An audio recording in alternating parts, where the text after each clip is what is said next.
Hey guys, अभी आप लोग देख रहे हैं केकेएस कंप्यूटर साइंस। और अभी हम लोग बात करने जा रहे हैं बिहार इंजीनियरिंग यूनिवर्सिटी में कब ईयर बैक लगता है और कब सेमेस्टर बैक लगता है। इसके रिलेटेड बहुत सारा डाउट है कि हमारा सेमेस्टर बैक लगता भी है या नहीं, या सिर्फ ईयर बैक लगता है, और ईयर बैक लगता है तो कब लगता है, और अगर सेमेस्टर बैक लगता है तो कब लगता है। ओके, तो चलिए स्टार्ट करते हैं और जानते हैं बिहार इंजीनियरिंग यूनिवर्सिटी, जिसको बीईयू के नाम से जानते हैं, इसमें ईयर बैक और सेमेस्टर का क्या क्राइटेरिया है, 5 सीजीपी वाला क्या क्राइटेरिया है, सबको हम जानने वाले हैं। ओके, और यहाँ पे हम हेल्प लेने वाले हैं बीयू के द्वारा जो रूल एंड रेगुलेशन का जो नोटिस जारी किया गया है उसका। ओके, उसका यहाँ पे देखिएगा ऑफिशियल यहाँ पे जो नोटिस है वो हम यहाँ पे खोले हैं। टोटल यहाँ पे 21 पेज का क्या है, रूल एंड रेगुलेशन का बुक है। एक तरह से बुक ही बोल सकते हैं क्योंकि इतना बड़ा है तो बुक है। जितना भी रूल एंड रेगुलेशन है बीयू का सब इसमें मेंशन किया गया है, एकेडमिक के रिलेटेड या फिर एकेडमिक से या फिर एग्जाम के रिलेटेड या फिर सीजीपीए के रिलेटेड या फिर पास फेल के रिलेटेड जितना भी रूल एंड रेगुलेशन है सब इसमें मेंशन है। ओके, तो चलिए इसमें जानते हैं और इसी का हेल्प लेकर हम समझते हैं कि ईयर बैक क्या क्या क्राइटेरिया इसमें मेंशन किया गया है और सेमेस्टर बैक का क्या क्राइटेरिया मेंशन किया गया है। ओके, तो चलिए स्टार्ट करते हैं। सबसे पहले जो जो यहाँ पे बहुत सारा पॉइंट है, लेकिन यहाँ पे जो भी हमारा इंपॉर्टेंट पॉइंट है हम सिर्फ उसको मेंशन किए हैं।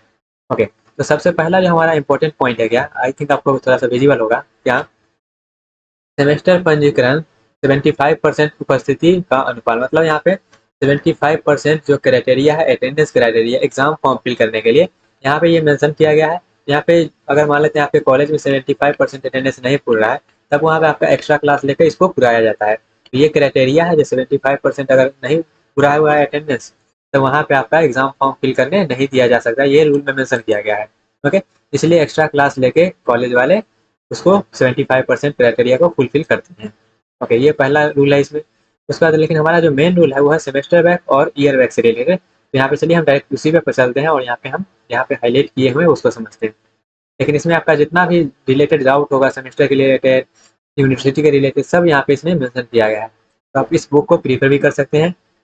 बस आपको जाके क्या करना है, गूगल पे जाके सर्च करना है बीयू रूल एंड रेगुलेशन नोटिस, तो यहाँ पे आपको आ जाएगा।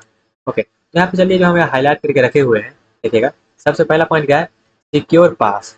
पास करने के लिए यहाँ पे क्या है मेरा, पास करने के लिए आपको मालूम होगा 70 नंबर का मेरा क्या होता है, एंड सेमेस्टर एग्जाम होता है, और 25 नंबर का मिड सेम एग्जाम होता है। तो 70 में से आपका 25 लाना होता है, जो कि यहाँ पे मेंशन किया गया है। क्या, सिक्योर पी पी मतलब पास, ग्रेड इन ये क्रेडिट वगैरह छोड़ दीजिए, ऑब्टेन मिनिमम 25 मार्क्स। क्या, 25 मार्क्स मिनिमम आपका चाहिए, मिनिमम 25 मार्क्स चाहिए आउट ऑफ 70। 70 से मिनिमम 25 मार्क्स चाहिएगा तब आप पास हैं। Okay, if fail by the maximum 5 marks, अगर 5 मार्क्स से अगर फेल कर जाते हैं, कितना, 1 सब्जेक्ट और 2 सब्जेक्ट में, एक या 2 सब्जेक्ट में अगर 5 मार्क्स से फेल कर जाते हैं, तब वहाँ पे क्या होगा, आपको पी मतलब पास कर दिया जाएगा यहाँ पे ग्रेस मार्क देके। ओके, अगर यहाँ पे ऐसा नहीं कि वहाँ पे आप 2 से 3 सब्जेक्ट में अगर फेल करते हैं तो आपको फेल कर दिया जाएगा, लेकिन आप सिर्फ 1 सब्जेक्ट या फिर 2 सब्जेक्ट में, मैक्सिमम 2 सब्जेक्ट में अगर आप फेल हैं 5-5 मार्क्स से, तब दोनों सब्जेक्ट में आपको क्या कर दिया जाएगा, पास कर दिया जाएगा। ये भी इसके रूल में मेंशन किया गया है। ओके, ये हम खुद से एडिट करके नहीं लाए हैं, यहाँ पे मेंशन किया गया है, आप ऑफिशियली डाउनलोड करके देख भी सकते हैं। ओके, तो यहाँ पे जो जो पॉइंट है सब आपको इंपॉर्टेंट पॉइंट बता रहे हैं, पास फेल के रिलेटेड, सेमेस्टर बैक के रिलेटेड। ओके, तो ये भी आपको मालूम चलेगा ग्रेस मार्क मिलता है तो कितने सब्जेक्ट में मिलता है और क्या कितना मार्क्स मिल सकता है। ओके, उसके बाद क्या है, ऑब्टेन अ कम्युलेटिव, यहाँ पे बात कर रहा है ये जो है कम्युलेटिव ग्रेड पॉइंट एवरेज, जिसको सीजीपीए के नाम से जानते हैं, if of not lower than 5 considering all the courses including those which are student in secure fail grade. तो यहाँ पे जो भी है, जैसे ऑब्टेन अगर यहाँ पे क्या करते हैं, सीजीपीए मेरा 5 से कम नहीं रहना चाहिए, यहाँ पे बोला जाता है। ओके, उसके बाद यहाँ पे अगला पॉइंट क्या है, अगला पॉइंट पढ़िएगा तब आपको जो है ईयर बैक और सेमेस्टर बैक का फंडा क्लियर हो जाएगा। क्या, अगला पॉइंट जो हमारा है इंपॉर्टेंट पॉइंट है इस वीडियो के लिए। ओके, तो इस वीडियो के रिलेटेड इंपॉर्टेंट पॉइंट यहाँ पे क्या करते हैं, मार्क कर देते हैं। क्या है, if the CGPA at the end of, क्या, at the end of second semester, second semester के एंड में आपका अगर सीजीपीए जो है लेस देन 5 है, क्या, सीजीपीए, एसजीपीए का बात नहीं हो रहा है, क्या सीजीपीए का बात हो रहा है।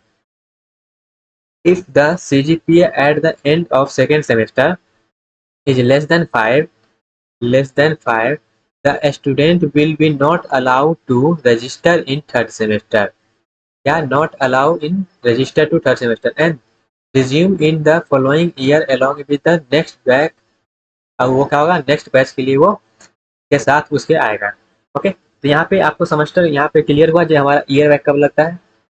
ईयर बैक का फंडा आपको क्लियर होगा क्या। मेरा CGPA जो है मेरा सेकेंड सेमेस्टर के एंड में अगर 5 से कम है, CGPA का बात हो रहा है, SGPA का नहीं, 5 से कम है तो उस केस में हमारा क्या होता है, उस केस में हमारा थर्ड सेमेस्टर में हम रजिस्टर नहीं कर सकते हैं और जो पुराना बैच है उसके साथ हम चले जाएंगे। मतलब ये मेरा क्राइटेरिया क्या है, ईयर बैक का, ये क्राइटेरिया ईयर बैक का। आई होप आपको क्लियर हुआ होगा। इससे ये समझ में आ गया होगा मेरा सेमेस्टर बैक जैसा यहाँ पे कुछ नहीं है। अब सेमेस्टर बैक का भी क्राइटेरिया है लेकिन वो थर्ड सेमेस्टर से लागू होता है, उसको भी समझेंगे। तो यहाँ तक आई थिंक आपको समझ में आया होगा। ईयर बैक के लिए यहाँ पे अगर समरी में बताएं तो ईयर बैक के लिए क्या है, फर्स्ट ईयर में आपका जो 5 से जो CGPA है 5 से ग्रेटर रहना चाहिए। ओके, लेस देन 5 नहीं रहना चाहिए। ओके, और यहाँ पे सेकेंड सेमेस्टर के एंड में, तो यहाँ पे जो फर्स्ट सेमेस्टर में कितना लोग ये सोचते हैं जब फर्स्ट सेमेस्टर में मेरा अगर 5 SGPA से कम आएगा तो या सेमेस्टर बैक लगाया, तो वो वाला यहाँ पे नहीं है। तो यहाँ पे फर्स्ट सेमेस्टर के लिए मेरा सेमेस्टर बैक नहीं है। तो ऐसा मत समझिएगा जब मेरा फर्स्ट सेमेस्टर में अगर 5 से कम SGPA आता है, SGPA, तो वहाँ पे मेरा सेमेस्टर बैक लग जाएगा। वो फर्स्ट सेमेस्टर के लिए, फर्स्ट ईयर के लिए सिर्फ क्या है, फर्स्ट और सेकेंड सेमेस्टर मिला के आपका जो CGPA है वो 5 से एबव रहना चाहिए। ओके, तो आई थिंक आपको ये जो क्वेश्चन था आपका, क्या फर्स्ट सेमेस्टर में मेरा आएगा ये नहीं 5 से कम आता है तो क्या लग जाएगा ईयर बैक या फिर सेमेस्टर बैक, तो नहीं, आपका जो होगा एक मौका आप सेकेंड सेमेस्टर में इंटर कर जाएंगे, आपके पास एक और मौका रहेगा कि आप अपने CGPA को बढ़ा पाएंगे। ये रूल बुक में लिखा गया, ये हम खुद से नहीं बोल रहे हैं। ओके, रूल बुक में जैसा लिखा गया वैसा हम आपको बता दे रहे हैं। ओके, तो ये आपको क्लियर हो गया होगा। अब थोड़ा सा आगे बढ़ते हैं, यहाँ पे आप सेमेस्टर बैक का क्या फंडा है। हम फर्स्ट ईयर में तो समझ गए, फर्स्ट ईयर में अगर मेरा 5 से कम रहता है दोनों सेमेस्टर मिला के, मतलब थर्ड सेमेस्टर में इंटर जब कर रहे हैं तो मेरा CGPA जो है वो 5 से एबव रहना चाहिए, नहीं तो मेरा ईयर बैक लग जाएगा। तो ये फंडा तो क्लियर हो गया। अब यहाँ पे देखिएगा हम कितना बार ईयर बैक लगा सकते हैं। हम अगर मान लेते हैं एक स्टूडेंट है, हम क्या कितना बार ईयर बैक लगा सकते हैं। तो आपका जो प्रोग्राम है, जैसे मान लेते हैं आपका 7 साल में कंप्लीट होना चाहिए। आप मान लेते हैं, आप सोचेंगे हमको 4 बार ईयर बैक लगा दे, 5 बार ईयर बैक लगा दे, तो नहीं। आप मैक्सिमम, जैसे मान लेते हैं 4 साल का आपके पास डिग्री है, 4 ईयर का डिग्री है आपके पास, तो आप मैक्सिमम 3 बार ईयर बैक लगा सकते हैं। 3 बार ईयर बैक आप लगा सकते हैं। 3 बार के बाद अगर ईयर बैक लगाते हैं तो आपको यूनिवर्सिटी से निकाल दिया जाएगा, मीन्स कॉलेज से आपको एक ऐसा सर्टिफिकेट देगा जो आप इस डिग्री के लिए एलिजिबल नहीं है, इस वाला सर्टिफिकेट देगा और आपको कॉलेज से निकाल दिया जाएगा। ओके, आई होप आपको क्लियर होगा। 3 बार अगर आप ईयर बैक लगा लेते हैं मतलब आपका जो डिग्री है वो 7 साल में कंप्लीट नहीं होगा। अगर 7 साल में कंप्लीट नहीं हुआ तो आपको कॉलेज से बाहर निकाल दिया जाएगा। ओके, जो आपका ओरिजिनल एडमिशन है आप मैक्सिमम यहाँ पे जोड़िएगा तो आप 3 बार ईयर बैक लगा सकते हैं। ओके, 3 बार के बाद अगर चौथा बार ईयर बैक लगा तो आपको कॉलेज से निकाल दिया जाएगा। ओके, तो ये भी फंडा क्लियर हो गया। उसके बाद यहाँ पे अगला पॉइंट जो मेरा है, अब यहाँ पे आपको क्लियर होगा जब मेरा कौन कब हम बैक पेपर का एग्जाम दे सकते हैं। वाइल रजिस्टर अगर हम थर्ड सेमेस्टर के लिए रजिस्टर कर रहे हैं, फिफ्थ सेमेस्टर के लिए रजिस्टर कर रहे हैं, सेवेंथ सेमेस्टर के लिए हम रजिस्टर कर रहे हैं, स्टूडेंट में रजिस्टर फॉर बैकलॉग पेपर। तो अगर थर्ड सेमेस्टर में है तो हम फर्स्ट सेमेस्टर का दे सकते हैं, फिफ्थ सेमेस्टर में है तो हम थर्ड यहाँ पे दे सकते हैं इसका, फिर यहाँ पे वैसे ही सेवन्थ का है तो हम इसका बैक पेपर दे सकते हैं रिस्पेक्टिवली वाइल रजिस्टर फॉर। वैसे हम यहाँ पे फोर्थ के लिए अगर रजिस्टर कर रहे हैं, सिक्स के लिए रजिस्टर कर रहे हैं और एट के लिए रजिस्टर कर रहे हैं तो यहाँ पे हम सेकेंड सेमेस्टर का एग्जाम जो भी बैक पेपर होगा वो दे सकते हैं। वैसे ही सिक्स में अगर है तो हम फोर्थ सेमेस्टर का दे सकते हैं। वैसे ही हम अगर एट सेमेस्टर में है तो सिक्स सेमेस्टर का हम बैक पेपर का एग्जाम दे सकते हैं। तो कब कब एक बैक पेपर का एग्जाम दे सकते हैं वो भी आपको क्लियर हो गया होगा। थर्ड में है तो फर्स्ट का दीजिएगा, फिफ्थ में है तो मतलब जब भी ऑड चल रहा है तो ऑड का देना है और इवन चल रहा है तो इवन का देना है। ओके, तो ये भी आपको क्लियर हुआ होगा। अब थोड़ा सा आगे बढ़ते हैं, अगला इंपॉर्टेंट पॉइंट पे चलते हैं। अगला इंपॉर्टेंट पॉइंट क्या है मेरा, ये देखिएगा। अब यहाँ पे सेमेस्टर बैक का फंडा स्टार्ट होता है क्या। जो मेरा सेमेस्टर बैक का फंडा है वो मेरा स्टार्ट होता है थर्ड सेमेस्टर से, ठीक है। तो यही ध्यान से मत ये निकाल दीजिए जो फर्स्ट ईयर में मेरा सेमेस्टर बैक लगता है वो नहीं है। देखिएगा क्या लिखा गया है, for registration in fourth year में अगर हम फोर्थ सेमेस्टर में रजिस्ट्रेशन कर रहे हैं या फिर हम फिफ्थ सेमेस्टर में रजिस्ट्रेशन कर रहे हैं या फिर सिक्स सेमेस्टर में या सेवन्थ में या एट में, यहाँ पे देखिएगा सेमेस्टर वाइज चलने लगा। जब भी हम रजिस्टर कर रहे हैं फोर्थ सेमेस्टर में, फिफ्थ सेमेस्टर में और सिक्स सेमेस्टर में, सेवन में और एट सेमेस्टर में, जब भी हम रजिस्टर कर रहे हैं तो student must obtain CGPA not less than 5। अगर हमारा CGPA 5 से कम है, CGPA का बात हो रहा है, SGPA का नहीं। अगर मेरा CGPA 5 से कम है किस में, जब हम रजिस्टर कर रहे हैं फोर्थ में, फिफ्थ में, सिक्स में, सेवन्थ में और एट में, तो वहाँ पे क्या होगा, in third, fourth, fifth, six, seventh semester respectively अगर मेरा 5 CGPA से कम है, जैसे मान लेते हैं हम थर्ड सेमेस्टर में है अभी, और मेरा CGPA जो है 5 से कम हुआ, ये मेरा जो CGPA है कैलकुलेट होगा फर्स्ट सेमेस्टर, सेकंड सेमेस्टर और थर्ड सेमेस्टर का। CGPA अगर मेरा 5 से कम हुआ तो उस केस में क्या होगा, उस केस में मेरा सेमेस्टर बैक लग जाएगा। उस केस में मेरा क्या होगा, सेमेस्टर बैक लग गया, तो वहाँ पे हमारा क्या होगा, तभी हम उसके लिए रजिस्टर कर सकते हैं, फोर्थ सेमेस्टर के लिए तभी हम रजिस्टर कर सकते हैं, नहीं तो हम रजिस्टर नहीं कर सकते हैं। तो थर्ड सेमेस्टर से मेरा क्या होता है, सेमेस्टर बैक स्टार्ट हो जाता है, तो इसी को बोलते हैं सेमेस्टर बैक। और यहाँ पे हम कुछ नहीं लिख के लाए हैं, सब मेंशन किया गया है रूल एंड रेगुलेशन वाले बुक में।